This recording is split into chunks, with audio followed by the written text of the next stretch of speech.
So we have another integration question here, and there's nothing complex going on here. We have our basic power rule over here, and that's what we're going to use. So let's solve this. So we have 4x to the power 6, which we're going to add 1 to, divided by the total number of the power.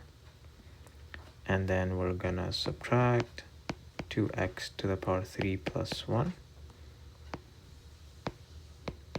Same thing. And then 7x, which has a imaginary power of 1, we're going to add 1 to that, which is just essentially 2. And then we have this rule while integrating, is that any constant number, in our case it is 4, you're just going to add x to it. That's it. So any question where it says, okay, take the, you were to like integrate 100, for example. If you were to integrate this, it would just be 100x. So any constant, if you were to integrate it, you just add x in front of it. So in our case, we have 4, we did 4x, and then we add plus c. We're not done yet. We have to simplify this.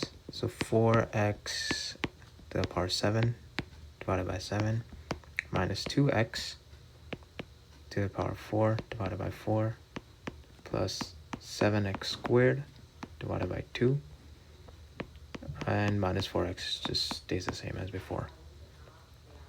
We could simplify this further. Technically, you're done your question here, and this could be your answer. But to just look at the question better, we're gonna like write it in a fraction form.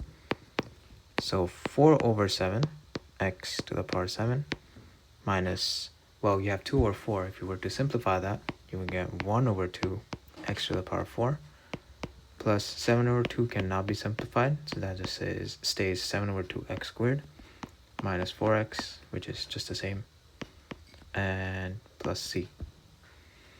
I'll write this better a bit. Minus 4x plus c. So yeah, that's how you do this integration question. This is a very typical question that you can see on an exam or a practice question. And nothing is complex about it. You just use the power rule all the way through. So yeah, that's how you do this question.